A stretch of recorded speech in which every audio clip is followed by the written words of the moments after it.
So let's welcome Stephen Abrams.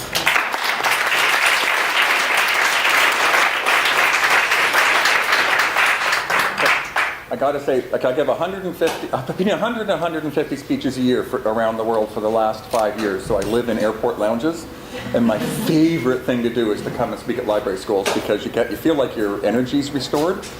Oh my God, they're not burned out yet. Sorry. It's just very, very, very exciting when you're talking about stuff that's happening in the world. And even though we're going through this wonderful time right now where we get to watch a new economy emerge. And so we saw the last time we had one of these new economies that emerged, we had a depression first, when we went from an industrial economy where scientists and engineers got to win, to being a financially driven economy where they had to have an MBA or a CPA, and they got to win. And now we're moving into this information and knowledge-based economy. And we're going through this rocky period as we move to the vast majority of employment, the vast majority of economic effort, the vast majority of thought and creativity into this creative economy that Richard Florida calls it, Professor U of T. And we're looking at incentive plans coming from Obama and being copied by our Prime Minister. Hair by Fisher Price. Just figures gone to the Blagojevich School of Haircuts. So, anyway, I'm waiting for original thought to come out of the Prime Minister's office in Canada. But as we look at how do we incent an economy, what do we have to do? So you look at Obama sitting there saying, well, gee, the best thing to do is to make sure the millennials don't hit the workforce for the next 3 years. So let's put a lot more money into universities and scholarship. Because the U.S. is ranked 74th in the world in education, and Canada is ranked 1, right? We are the most educated country on earth.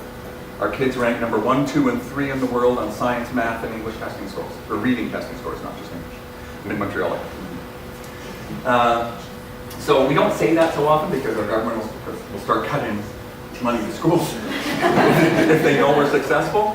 So when we're talking to Obama, and you know that ALA and SLA and a bunch of us have been going in.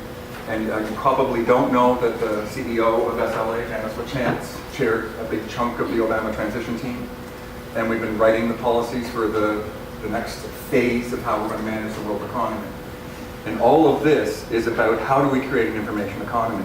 How do we actually make sure that it's done well? Or do we decide, let Google win? Let's figure out, like you all know, that when we're using Google, that it's not the best article that shows up on the top, right? It's the one that gets paid for by search engine optimizers, right? You know that you get different answers on the McGill campus than you get in downtown Montreal, right? Because they're geocoding for the coding of what you're going to get. So if they know you're a student, they can charge more per click, right? Because if you're between 18 and 28, your clicks are worth more. That's why Gossip Girl's on television, and I don't watch it, and 18 and 28 do, right? They charge more for those ads. If you're watching a TV show and they're showing you a bed that bends, or they're showing you a bathtub that has a door, this is not aimed at 22-year-olds. This is cheap ads for old farts like me who are afraid to lift their leg up to get into the shower. So if you're, when you're meeting the needs of your most important customer, your McLennan Library, your most important customer is the students and faculty at this university. What is Google's most important customer? Where do they get their $1.5 billion profit every 3 months? Sheer profit every 3 months. From advertisers. So they're meeting the needs of advertisers. So from a library point of view, how many librarians who have half a brain would say, gee, let's just make our OPAC and our online databases work like Google? Because we really want it to work like search engine optimization, where racist organizations can search engine optimize the search results so that when they type in Martin Luther King, the best result is the one from Stormfront, where they have a protected server in California to say that Martin Luther King was an evil man. See, that's academic freedom. So, first thing they're saying, how do we fight this?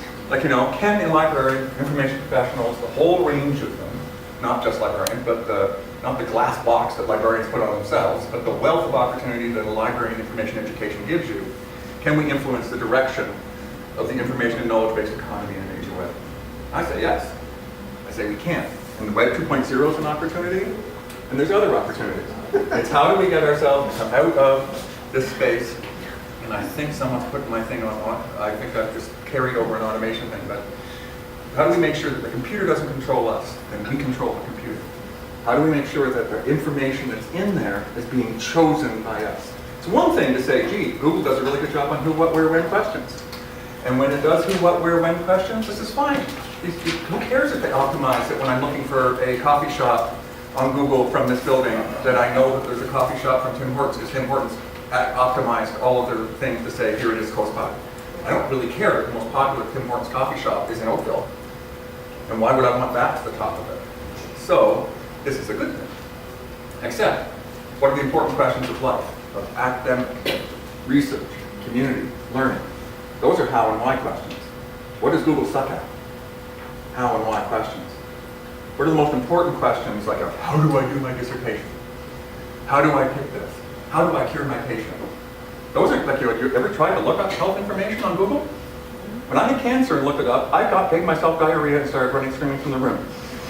Luckily, I have a friend who's a consumer health librarian who runs a consumer health information service, and she said, Stephen, you never look up your own disease on Medline.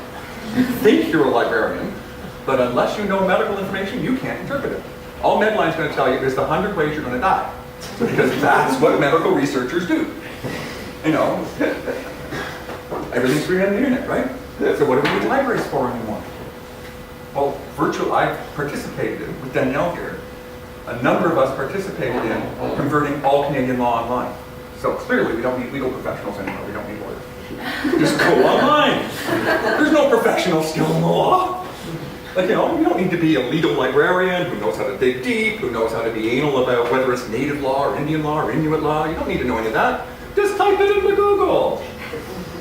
You know, all medical information is online. You don't need to be a medical professional. So broadly, when we move into an information knowledge-based economy, how can you tell someone's a moron? Everything's free online, what do I need libraries for? Okay? Your competitive advantage is that you have everything everyone else has, and you don't know how to use it. So how do we get our words to align with the strategies? When we say we're using Web 2.0, does that help us? I'm going to show you the research. We spent almost $1 million in the last 2 years on research at SLA, which has never been shown until 2 weeks ago in Savannah. So I brought some of the videos, some of the stuff, and we'll go to it. But up front, we're moving to an innovation creative economy. We're moving to an information-based economy where information is used in the performance of research, creativity, innovation. What we have to do is use an ethnographic approach and watch how people actually behave.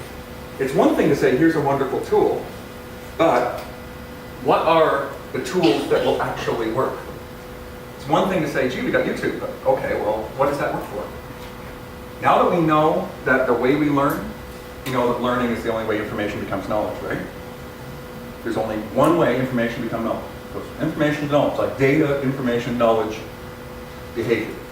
If it was wisdom, we'd find some wise people and we'd have interesting elections, but we don't have wise people. At the other end, we have behaviors, and those behaviors are either good or bad. Librarians get to exist in the space between information and knowledge and behavior. We help people do a wonderful job on what they're doing. Now we know that with all this human genome research, you probably know we found a gene for shyness. So, hey, librarians have an excuse, we can get a test, overcome it. We also found the gene for text-based learning. We found the gene for acting. We found the gene set for reading. We found the gene for dyslexia. So it's nature versus nurture. Sorry, it's nature. And the way your genes are expressed is quite different. So we've got this era that we're entering where we know that we can observe the Bloom's taxonomy of 7 learning styles that we've been watching for years.